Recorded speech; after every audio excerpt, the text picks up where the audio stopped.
मध्य प्रदेश के विद्यालयों में बच्चे धीरे धीरे कम होते जा रहे हैं। जी हाँ, बिल्कुल सही सुना आपने।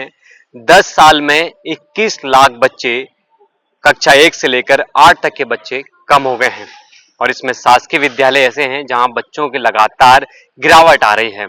जहां निजी विद्यालयों की बात करें तो निजी विद्यालय में भी जो डाटा सामने आया है उस डाटा में साफ ये कहा गया है कि निजी विद्यालय में भी 5 लाख से बच्चे कम हो गए हैं और शासकीय विद्यालयों में 21 लाख बच्चे। ये जानकारी खुद शिक्षा मंत्री उदय प्रताप ने दी है। उन्होंने विधानसभा में बात रखते हुए बताया है कि मध्य प्रदेश में 21 लाख बच्चे कम हो गए हैं। ये कह सकते हैं कि 21 लाख बच्चों ने स्कूल छोड़ दिया है। क्या पूरा विषय है, पूरी जानकारी मैं आपको दूंगा। इससे पहले अपना परिचय। नमस्कार, मैं हूं राघव शर्मा। आप देखना शुरू कर चुके हैं द लपेटा। मध्य प्रदेश में स्कूल चलो अभियान पूरे देश में चल रहा है, जैसे मध्य प्रदेश में भी चल रहा है और शिक्षा मंत्री उदय प्रताप लगातार बड़े बड़े वादे कर रहे हैं, लेकिन हकीकत कुछ और ही निकल कर आ रही है। 10 साल में 21 लाख विद्यार्थियों ने स्कूल छोड़ दिया है। एक डाटा सामने आया है जिसमें सारी जानकारी आई है और जानकारी खुद शिक्षा मंत्री उदय प्रताप ने सामने रखी है। प्रताप ग्रेवाल जो विधायक हैं, उन्होंने प्रश्न लगाया था, विधानसभा में पूछा था कि कितने मध्य प्रदेश में विद्यालयों में बच्चे कम हुए हैं, तो शिक्षा मंत्री ने जानकारी दी कि 10 साल में 21 लाख बच्चे कम हो गए हैं। और साथ में उदय प्रताप ने जब ये जानकारी उनके सामने रखी तो फिर कई सवाल खड़े होते गए कि 10 लाख करोड़ रुपए जो खर्च किया गया है स्कूल चलो अभियान के तहत, और लेकिन ये पैसा कहाँ गया। साथ में बड़े बड़े जो भवन बनाए जा रहे हैं स्कूल के, लाखों रुपए टीचरों को शिक्षा वेतन दिया जा रहा है, लेकिन क्या वो वेतन लाख रुपए खर्च किया जा रहा है, करोड़ रुपए खर्च किया जा रहा है शासकीय भवन बनाने में, विद्यालय बनाने में, लेकिन बच्चे क्यों धीरे धीरे मध्य प्रदेश में कम हो रहे हैं? तो उनके पास कोई इसका जवाब नहीं था। लेकिन स्थिति कुछ और है। जमीनी स्तर पर आप निकलते हैं तो कोई भी शासकीय विद्यालय में आप चले जाइए, शासकीय विद्यालय में आप जाएंगे तो कहीं आपको पंखे नहीं मिलेंगे विद्यालय के अंदर, तो कहीं बच्चे 1 से लेकर 5वीं तक के बच्चे एक ही रूम में बैठे हुए नजर आएंगे।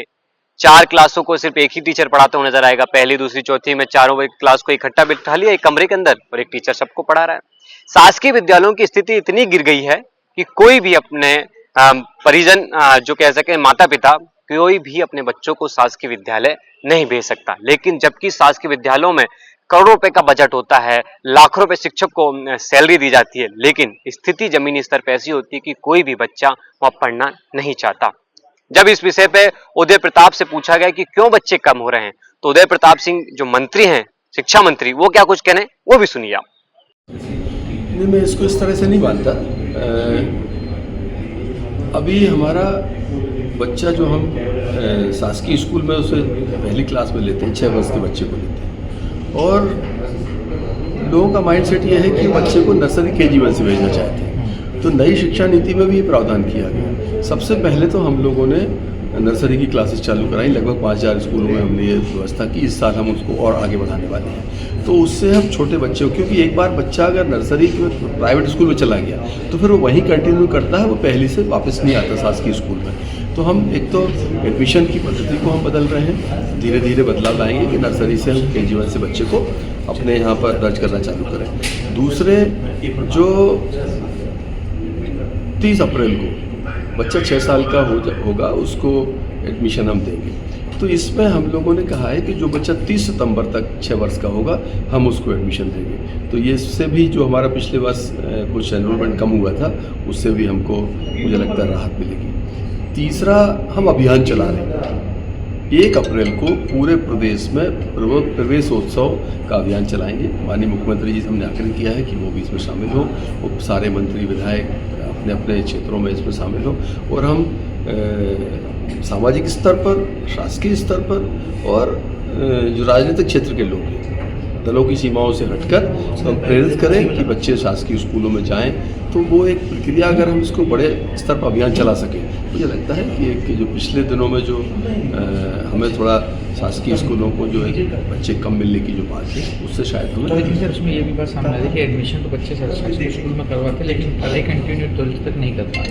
नहीं, उसके लिए मैं भी हमने सुधार करने की कोशिश की। जैसे 5th तक बच्चा पढ़ता है, वो 5th के बाद में जब वो मिडिल स्कूल में जाता है, 6वीं क्लास में जाता है, तो हम उसको मार्कशीट दे देते हैं, टीसी दे देते हैं। अब वो कहाँ जाएगा ये हमें पता नहीं होता। इस बार हम उसमें एक परिवर्तन कर रहे हैं कि 5वीं के बाद बच्चा जब निकल के जाएगा, उसकी टीसी एनरोलमेंट का जो उसका अपना ट्रांसफर सर्टिफिकेट और मार्कशीट है, वो उस स्कूल का हेडमास्टर जो है वो मिडिल स्कूल के हेडमास्टर के साथ अलाइंस करेगा, टाइप करेगा, और उस संस्था के प्रमुख की जिम्मेदारी है कि उस बच्चे को वो 6वीं क्लास में मिडिल स्कूल में जाके दर्ज कराए। वहाँ पर उसको हैंड ओवर टेक ओवर का प्रोसेस रहे, जिससे बच्चे के पालक अगर ध्यान नहीं दे रहे तो हमारा स्कूल का जो वहाँ का प्रिंसिपल है वो उसकी चिंता करेगा, उसको मिडिल स्कूल में भेजेगा, मिडिल स्कूल का हाई स्कूल में भेजेगा।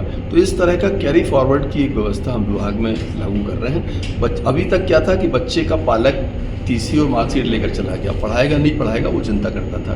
अब हम उसमें अपने स्कूल के कर्मचारियों को भी शामिल कर रहे हैं कि वो इस बात की चिंता करें कि ये बच्चा अगली क्लास। शिक्षा मंत्री उदय प्रताप को सुना, वो कह रहे हैं कि हम एक ऐसे प्रोग्राम को तैयार कर रहे हैं जिसमें यदि बच्चा टीसी लेता है तो जिस विद्यालय में वो जाएगा उससे प्रचारक संपर्क करेगा कि बच्चा आपके हैंड ओवर हम कर रहे हैं।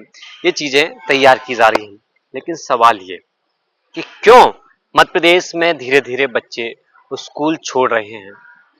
एक तरफ सरकार कहती हुई नजर आती है कि कोई भी अशिक्षित नहीं रहेगा, सबको शिक्षा दी जाएगी, मौलिक अधिकार है, लेकिन जब ये लाखों करोड़ रुपए पानी की तरह बहा दिए जाते हैं और जमीनी स्तर पर कुछ भी नजर नहीं आता, तो फिर सवाल तो जरूर खड़े होते हैं। आपका इस विषय पे क्या कुछ कहना है कमेंट में जरूर बताएं, और आपके आसपास कोई ऐसा सरकारी स्कूल है जिसकी स्थिति बहुत खराब है तो उसकी भी हमें जानकारी दें।